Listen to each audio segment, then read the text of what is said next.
A perfect example today of how pacing strategy can make or break your parkrun performance.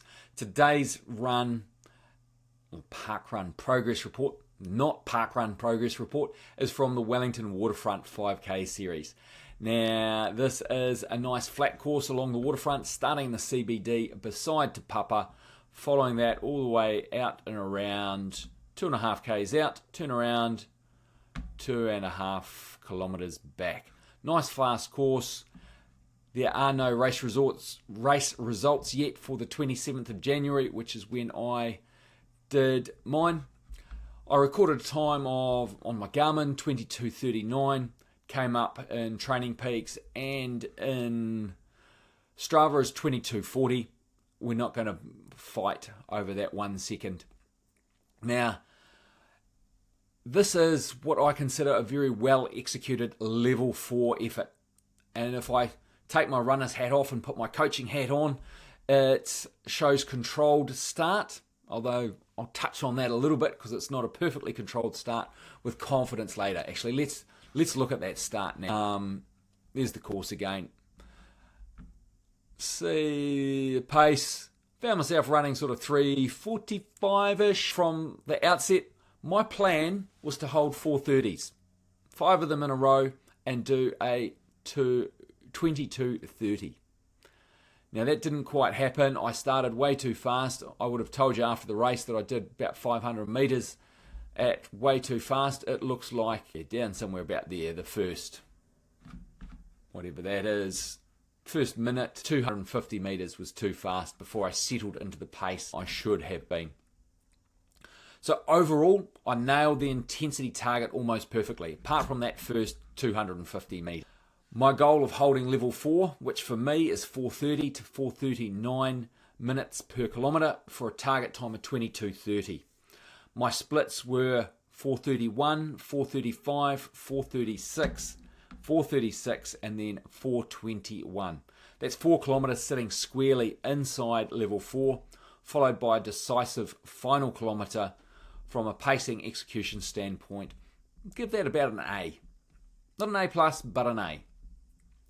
If we look at the effort side of things, in terms of the pink line there, looking at the power profile, the normalised power, this number over here, if we look at it each lap as we make our way through, progresses 406, 395, 398, 405. So those first 4 kilometres sitting nice and comfortably, what's that, 11 watts difference, and then 420 for the final kilometre. The highest power is exactly where it should be in the final kilometre. This tells us I didn't chase the pace early, although arguably it was a little bit high to start with, along with the pace. I let that race come to me. I had the ability to lift it when it mattered, i.e. this last segment. You can see it sort of rising from about there through that final 800 odd metres, 500. I'm sure it said 305 there before, but 205 will do the trick. And that final kilometre, with it being 421 and 420 watts, confirms that I've still got room to move after 4 controlled kilometres. If we look at my heart rate,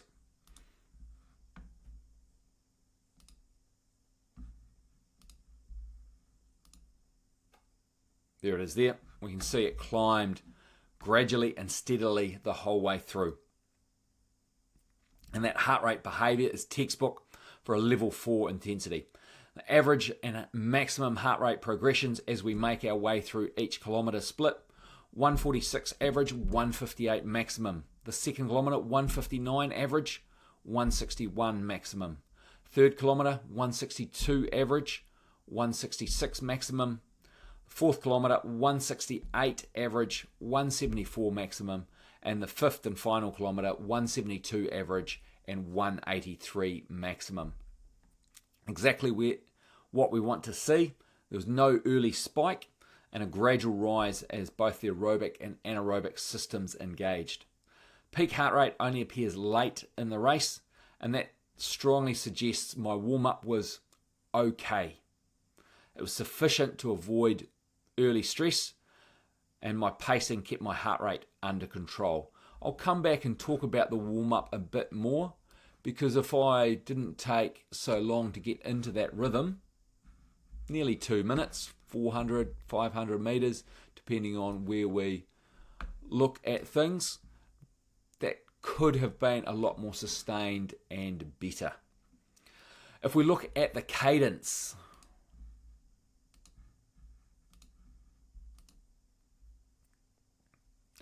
$169 for the first kilometre, 170, 170, 170 for the second, third and fourth kilometres, and then 171 for the final kilometre.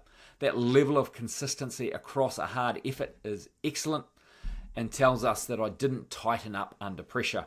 My stride mechanics stayed efficient and fatigue didn't force compensatory changes in my technique. It's one of the quiet indicators of a well-managed race. So my warm-up, as I described, was adequate, but it didn't maximise my potential in the event. I did 10 minutes at level 2 before the race briefing, and that's fine, but given how low that heart rate was in that first kilometre and how strong the final kilometre was, it suggests I may have benefited from 2 to 3, and I usually do 3, short level 4 activations or preliminary intervals before the start. Just 3 by 60 seconds with a 20-second jog in between would have been sufficient to really up my performance. It might have saved me that 9 to 10 seconds to get 2:30 on the dot. Although not essential, it's likely to lift my heart rate a touch sooner, reducing the settling in phase that my heart rate had in this early section. Let's just do an elevation correction there because that should look a bit better shortly. Where did we get to on my notes? Overall, it was a clean, controlled, level 4 execution. I respected my intensity range. When I noticed I was going way too fast, the sub 4 minute Ks to start with, I buttoned right off and settled right in close to that 4:30 pace. I finished with intent. I didn't overreach early. I met my training objective and raced reasonably well. My aim of that 22:30 training race, holding that level 4, it ticks every box except for the finish time, which was a few seconds over, 22:39 or 22:40, depending on which source of data we're using. My key coaching takeaway is this is how I turned a flat 5K into a productive threshold level 4 workout. Not by forcing the pace early, but by letting effort build and finish strongly. If I'd raced it all out, there was possibly or probably another 10 to 15 seconds available, which is exactly what you want to see in a controlled effort. Now, I have ran this course before many times. I've even got photos of me racing this event over 20 years ago. Slightly different course. Back many moons ago, the course used to start over here and follow around. I can't remember if we went around that wharf or cut through. There have been a few different variations. I think there was even a version that started at Te Papa, went around the wharf on the way out, but came the fastest route back, cutting that second leg out. As you can see, I've got a number of PBs or Strava PBs through different segments, but 25 years or 20 however many years ago it was, back in late 2002 I think was the first time I did an event in this series. I didn't have a GPS watch, and so that data has never made it to Strava. I'm confident back then, because I was running 17 minutes reasonably comfortably, that these PRs wouldn't be PRs, although they would be recent PBs. So join our community of runners who are improving their PARKRUN and 5K times every week with the Kickstart plan. You'll find the link down in the description.